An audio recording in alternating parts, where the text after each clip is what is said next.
Bom, galerinha, chegou o momento da gente parar um pouquinho e resolver umas questões para facilitar aí o processo de aprendizagem desse início aí da zoologia, já que nós já tivemos uma aula introdutória, falamos de poríferos quinidários. Bom, eu separei aqui 6 questões para a gente comentar e tirar aí as principais dúvidas e aplicar esses conceitos que foram trabalhados ao longo desses dias. Então, eu separei aqui a questão 14 da lista aí de vocês, questão aí da Unicamp 2015, e ela diz o seguinte: o estudo do desenvolvimento embrionário é importante para se entender a evolução dos animais. Observe as imagens abaixo. Então aqui traz dois animais, o A aqui de maneira muito fácil agora, depois de ter tido essas aulas. Aqui nós temos uma água viva, então é um representante aqui dos quinidários. E aqui em B nós temos uma tartaruga representando aí os répteis, que é uma classe aí do filo dos cordados, ok? Bom, então nós temos aí dois grupos de animais que na escala evolutiva estão até um pouco distantes em relação a outros grupos de animais. E aí ele pede para você assinalar a alternativa correta. Ó, se você olhar aí nas alternativas, fala aí em simetria radial, bilateral, celomado, acelomado. Então, primeiramente, nós temos aquelas 3 situações em relação à simetria. Os animais podem ser assimétricos, podem ter simetria radial ou ter simetria bilateral. Os assimétricos, nós encontramos a assimetria em poríferos. A simetria radial ela é encontrada em poríferos e em quinidários. A partir de plateumintos começa a linhagem dos bilatérios, ou seja, aqueles que têm simetria bilateral, com exceção lá dos equinodermos, que apresentam também simetria radial. Bom, então, primeiramente, a simetria radial é aquela que permite você dividir imaginariamente o corpo do animal em mais de 2 partes simétricas. E aquela que você só é capaz de dividir em 2 partes simétricas, aí você chama o que? De simetria bilateral. Então, se a gente pegar aqui, por exemplo, traçar um eixo nessa direção aqui, ó, desse animal, eu consigo dividir ele em 2 partes simétricas, um lado esquerdo e um lado direito. Então, por quê? Porque os cordados têm simetria bilateral. Já esse outro aqui, eu posso traçar mais de um plano de divisão, dividindo aí em mais partes simétricas, ok? Então, esse aqui tem simetria radial. Aí, se você olhar lá a letra A fala em quê? A letra A fala em o animal A tem simetria bilateral, então não, já sabemos que é radial. O animal B apresenta simetria radial, não, B é o cordado ou é bilateral. Aí fica C, o animal A apresenta simetria radial e o animal B apresenta simetria bilateral. Então, por esses termos aqui, pode ser a resposta C ou a D. Aí vamos lá para a questão de ser acelomado, quem é acelomado, quem é celomado. Bom,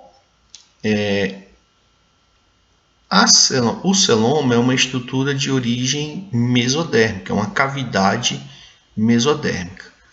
Os quinidários, eles são diblásticos, ou seja, eles só têm ectoderme e endoderme, não tem mesoderme. Então, logicamente, se eles não têm mesoderme, eles não têm celoma.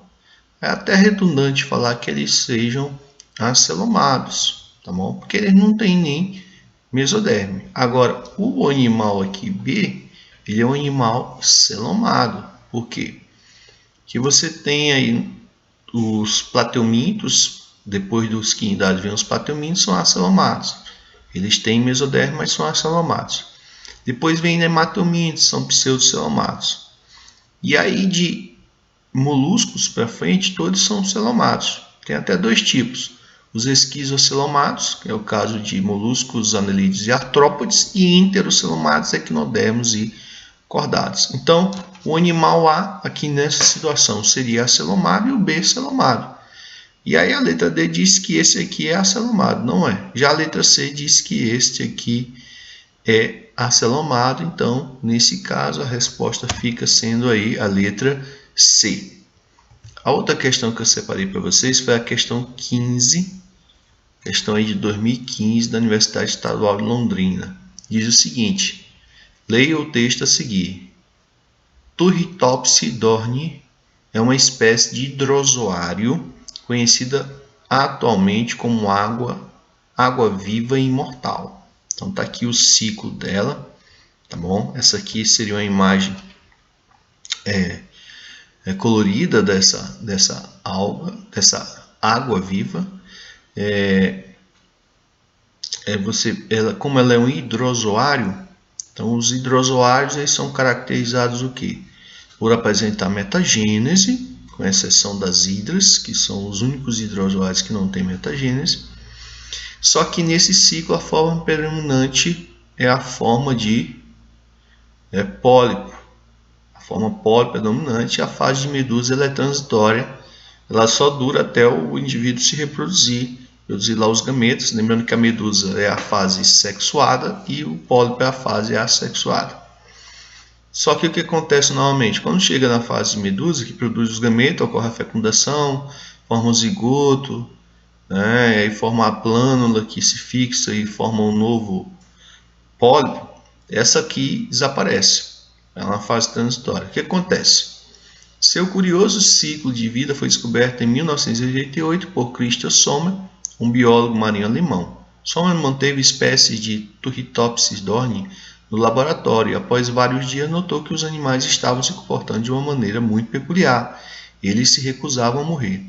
Aparentemente, eles estavam revertendo o envelhecimento e rejuvenescendo progressivamente, até alcançar seu estágio inicial de desenvolvimento, portanto, ponto em que novamente iniciavam seu ciclo de vida. Em 1996, os cientistas descreveram como a espécie pode se transformar novamente em um pólipo a partir de medusa, ou seja, quando ele chega nesse estágio de medusa, ele regride e volta a ser, né, se fixa de novo e volta a ser um pólipo. Um dos cientistas comparou a água-viva a uma borboleta que pudesse novamente se tornar uma lagarta. Hoje sabemos que o rejuvenescimento de Turritopsis dorni é desencadeado por estresse ambiental ou agressão física.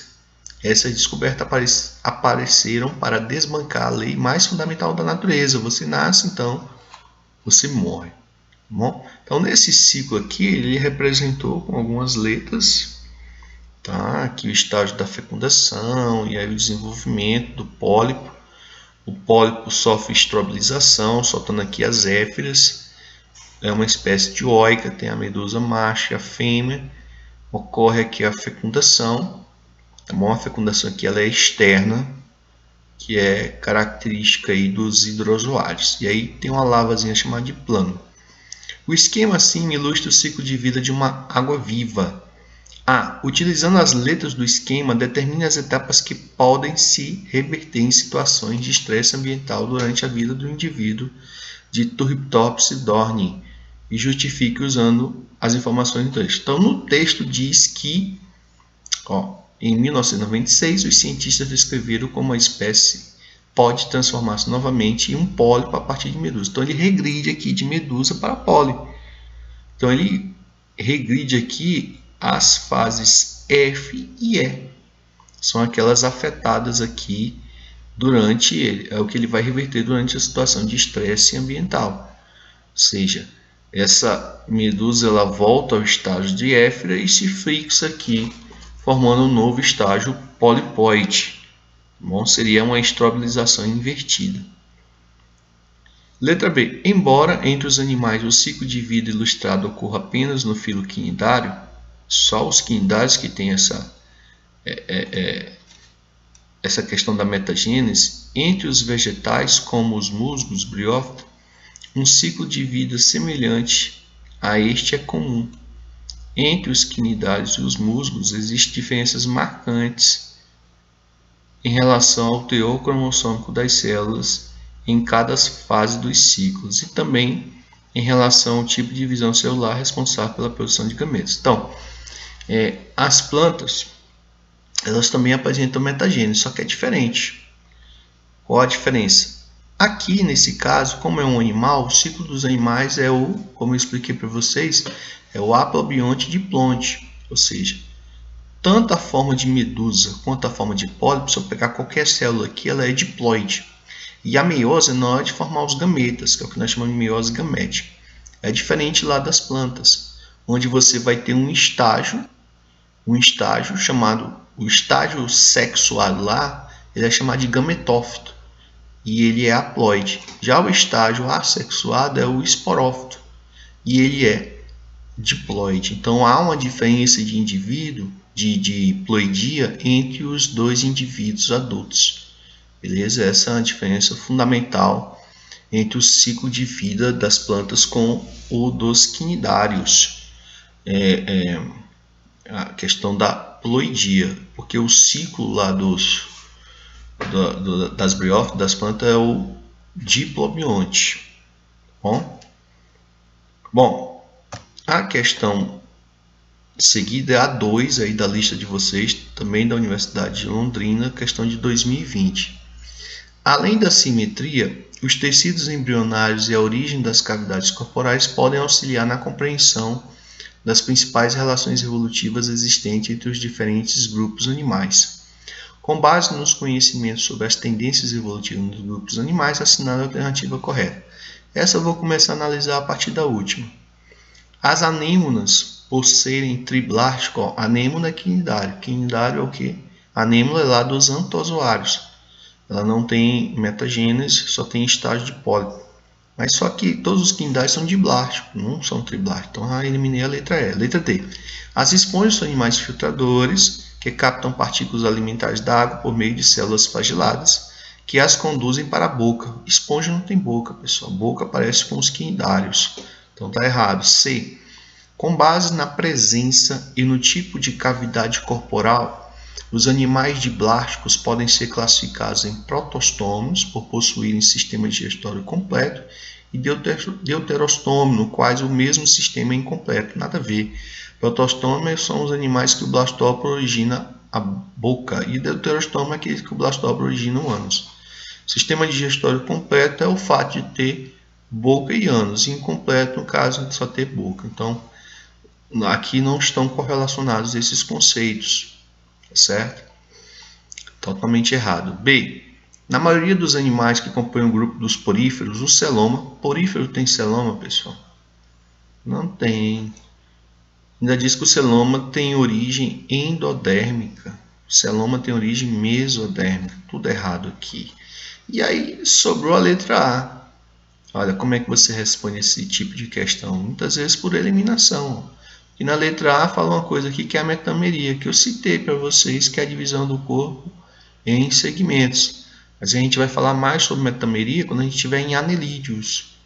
Uma das principais vantagens da organização segmentada da musculatura, chamada de metameria, é a de conferir aos animais que a possuem uma versatilidade muito grande na movimentação corporal. Tá? Então, os animais metamerizados são os anelídeos, artrópodes e os cordados.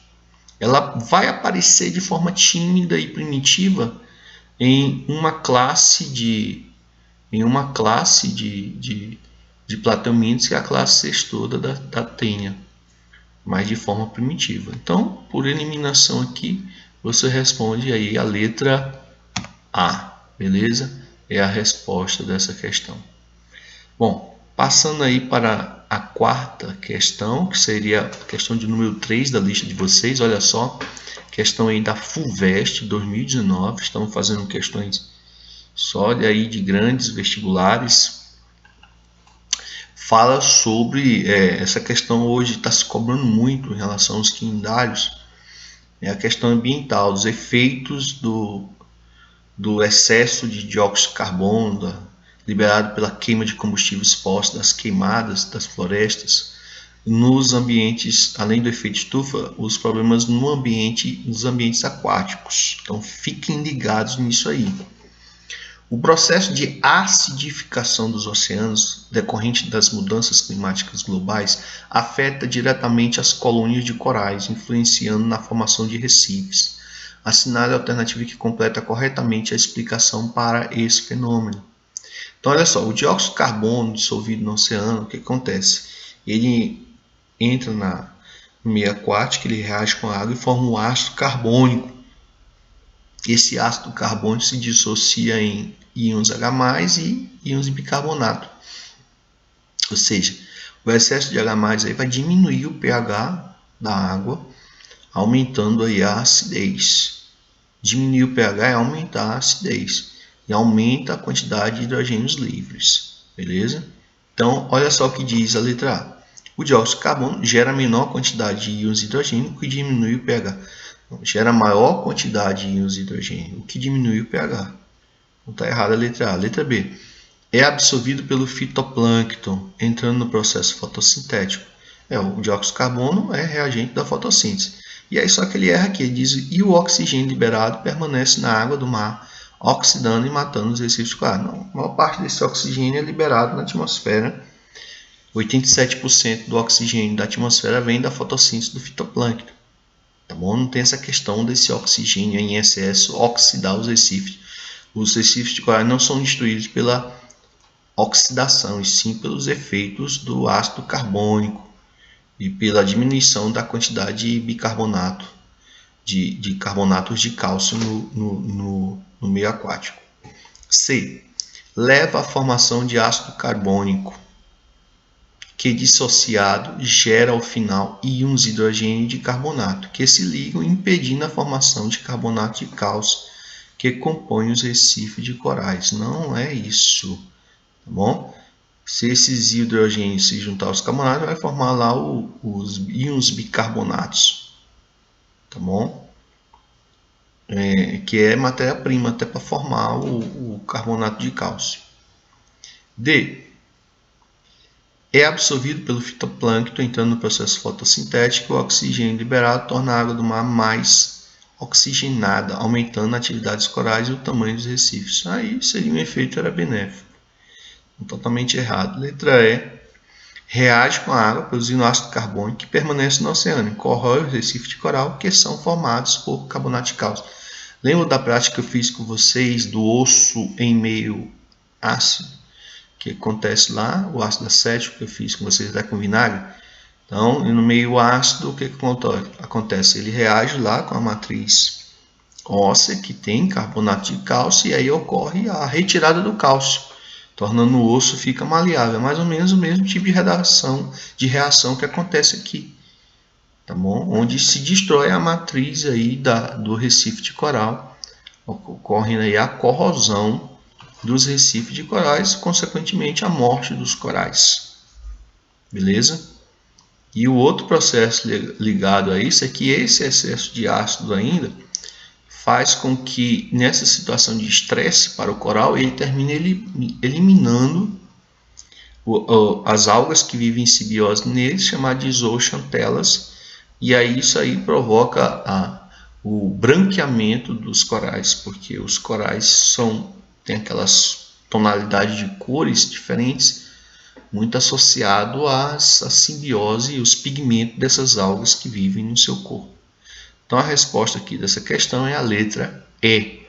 E essa aqui é a reação que eu estava falando para vocês. O dióxido de carbono entra em reação aí com a água, produzindo ácido carbônico. Esse ácido carbônico ele pode se dissociar em íons hidrogênios e íons bicarbonato. Aliás, ele é bem instável. E os íons bicarbonato também podem se separar em H+ e carbonatos. Então, a presença desses íons hidrogênios livres diminui o pH, aumentando aqui a acidez, né? Você vê que daqui para a esquerda para a direita aumenta a acidez dos oceanos.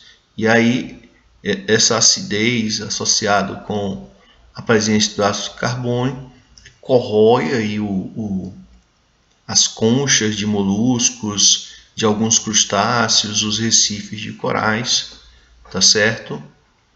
E, além disso, que a formação dos ácidos carbônicos, porque a reação de formação do ácido carbônico, ela, tanto a quebra quanto a formação ela é reversível, e a formação de ácido carbônico termina aí retirando íons carbonatos que serviriam de matriz para a produção aí de novos recifes de corais, beleza? Bom, a penúltima questão aí que eu separei também vai nessa mesma linha de pensamento sobre os efeitos dessa acidez nos mares. Ele traz aqui duas notas, uma de uma revista que fala sobre o mar fica ácido em ritmo sem precedente e vida marinha afetada, e a outra aí que vem na Folha de São Paulo. Os oceanos da Terra estão ficando mais ácidos, a uma taxa que parece não ter precedente nos últimos 300 milhões de anos. Uma notícia nada agradável para a vida marinha e para a economia humana que depende dela. A conclusão está em um estudo da revista Science, que analisou todos os registros geológicos disponíveis sobre os fenômenos parecidos. Apesar da relativa falta de dados no caso nos períodos mais remotos, a equipe liderada por Barbel Hornish, da Universidade de Colômbia, diz que a rapidez das alterações na química do oceano atual é única. O que estamos fazendo hoje realmente se destaca, disse ela no comunicado oficial. A culpa é do dióxido de carbono ou gás carbônico, CO2, substância que a humanidade anda lançando em quantidades cada vez maiores na atmosfera ao queimar combustíveis fósseis ou florestas, por exemplo. Cerca de metade do gás carbônico emitido do planeta acaba sendo absorvido pelos oceanos. A molécula reage com a água produzindo ácido carbônico e um dos resultados da reação é o aumento da acidez do mar. O que ocorre é que a água do mar, está ficando progressivamente menos alcalina. Ainda não pode ser classificada como ácida. Parece pouco, mas a mudança é suficiente para que haja menos carbonato nos oceanos. Sobre a acidificação dos oceanos, relatado na reportagem do jornal Folha de São Paulo, assinada a alternativa abaixo que explica corretamente seus efeitos para a vida marinha. O fenômeno é caracterizado pela diminuição do pH da água do mar, causada pelo excesso de íons H+, provenientes da dissociação do ácido carbônico e que provocam intoxicação dos mamíferos marinhos como focos e baleia.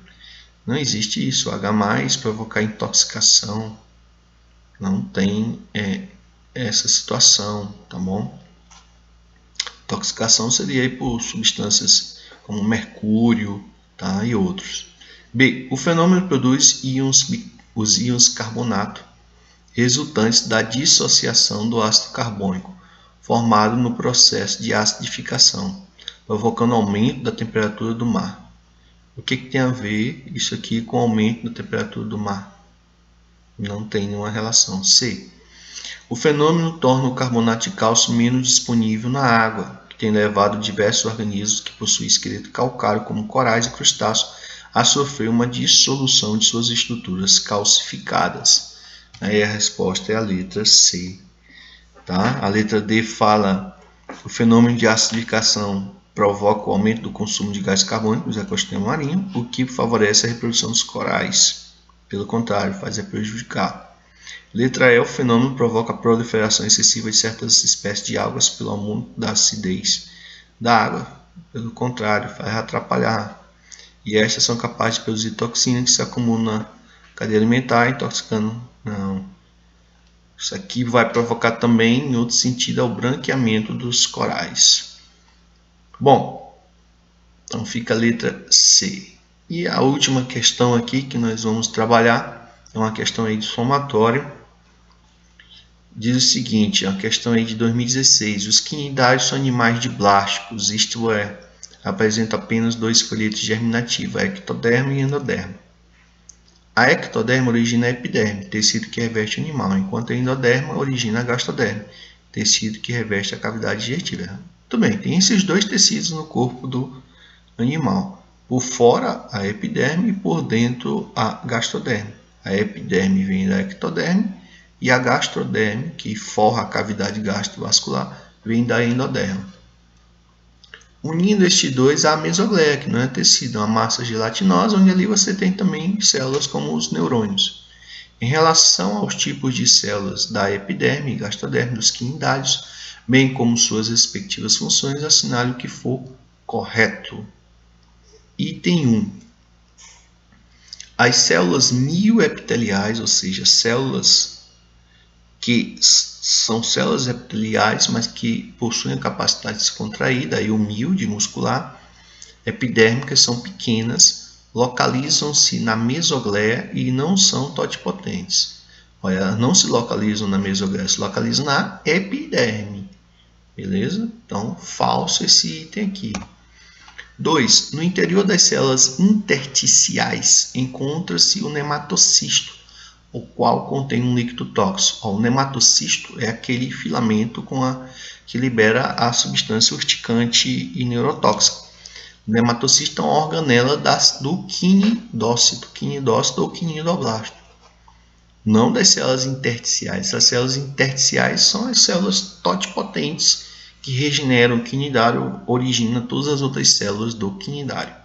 Então esse item aqui está falso. Item 4. As células mioepiteliais digestivas da epiderme, as digestivas estão na gastroderme. Secretam muco, cujo papel é lubrificar o corpo protegendo.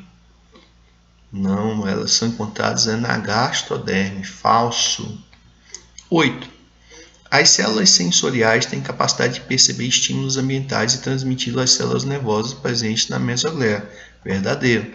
As células sensoriais, por exemplo, tem os estatocistos, que captam vibrações na água, vibrações etas feitas pelo predador, pela presa. É encontrado também alguns ocelos, que são fotorreceptores, que indicam para o quinidário se o ambiente, se ele está se aproximando do ambiente mais iluminado ou menos iluminado, tá certo? Isso aí ajuda na fuga de um predador, na captura de uma presa. Então, verdadeiríssimo esse item 8. O item 16, os quinidoblastos ou quinidócitos, ou células urticantes, estão distribuídos por toda a epiderme do quinidário, concentrando-se nos tentáculos e ao redor da boca. Realmente, você tem uma maior concentração dele na região dos tentáculos, por isso que você pegar, por exemplo, uma caravela, você tem que pegar ela pela parte de cima ali, a cúpula, o flutuador, tá certo? Nas águas vivas também, aquela parte da cúpula dela, você ali não tem uma concentração de quinidoblasto, então você não vai se queimar ao tocar ali. Agora, tocar na região dos tentáculos é onde tem a maior concentração dessas toxinas, beleza? Então esse item está verdadeiro, e aí o somatório correto é 8 mais 16, total aí 24, beleza, pessoal? Então essas foram as questões que eu escolhi aí para a gente fazer esse comentário e relembrar alguns conceitos que foram trabalhados nessas primeiras aulas de zoologia. Então um grande abraço e até a próxima.